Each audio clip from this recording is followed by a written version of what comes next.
যদি ভালো লাগে তাহলে অবশ্যই শেয়ার করে দিবেন। ধন্যবাদ।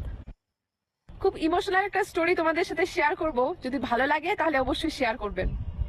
তো হাজবেন্ড সারাদিন কাজ করার পর সন্ধ্যাবেলা বাড়িতে ফিরলো। বাড়িতে ফিরেই তার ওয়াইফ তার সাথে ঝগড়া করতে শুরু করে দিল। তার হাজবেন্ড তাকে বলল যে আমাকে খাবার তো দাও, সারাদিন কাজ করে অনেক খিদা পেয়ে গেছে। তার ওয়াইফ বলল যে আমি পারবো না, নিজে বেড়ে খেয়ে নাও, আমার অনেক ঘুম পাচ্ছে, আমি ঘুমোতে গেলাম। এই বলে ওয়াইফ সারা রাত ধরে তার সাথে ঝামেলা করতে শুরু করে, কিন্তু হাজবেন্ড কোনো কিছুই বলে না। সে পেটে খিদা নিয়ে ঘুমিয়ে পড়ল। পরের দিন সকালবেলা যখন তার হাজবেন্ডের কাজে যাওয়ার সময় হলো, তার হাজবেন্ড তাকে বলল যে আমাকে ব্রেকফাস্ট তো দাও। তখন তার ওয়াইফ রেগে গিয়ে বলল যে তোমাকে আমার সহ্য হচ্ছে না, আমার দু চোখে আমি তোমাকে দেখতে চাই না, ভগবান করুক যাতে তোমার মৃত্যু হয়ে যায়, আমি কোনো খাবার দাবার বানাতে পারবো না, রাস্তায় কোনো কিছু খেয়ে নিও। এটা শোনার পর তার হাজবেন্ডের মনে অনেক কষ্ট লাগলো। সে তবুও কোনো কিছু বলল না, চুপচাপ বাড়ি থেকে বেরিয়ে গেল। বিকালবেলা যখন তার বউ তার বাচ্চাদেরকে স্কুল থেকে নিয়ে আসতেছিল, তখন দেখলো যে তার বাড়ির সামনে অনেক ভিড় জমে আছে। সবাই বলা বলি করছে যে তার হাজবেন্ডের কার অ্যাক্সিডেন্টে মৃত্যু হয়ে গেছে।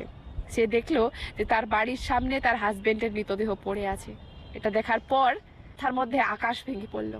সে দৌড়ে গিয়ে তার হাজবেন্ডকে জড়িয়ে ধরলো আর বলল যে সঞ্জু, উঠে পড়ো, একবার তো উঠে যাও, আমি তোমার সাথে আর কোনোদিনও ঝগড়া করব না।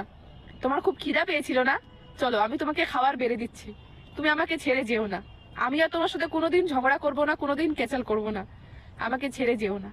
কিন্তু হাজবেন্ড কিভাবে উঠবে? তাকে তো তার অভিশাপেই মেরে ফেলেছে, সে তখন উপরওয়ালার কাছে চলে গেছে, সে কিভাবে ফিরে আসবে?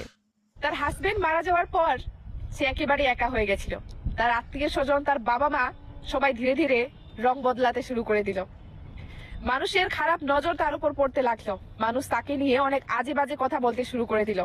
শ্বশুর বাড়ির লোকজন তার হাজবেন্ডের ভাগের এক টুকরো জমি তাকে দিয়ে বাড়ি থেকে বের করে দিল।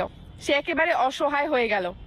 তার হাজবেন্ড যতদিন বেঁচে ছিল সে রানীর মতো তার কাছে ছিল, আর আজকে তার হাজবেন্ড মরে যাওয়াতে তার একেবারে চাকরানির থেকেও খারাপ অবস্থা হয়ে গেছে।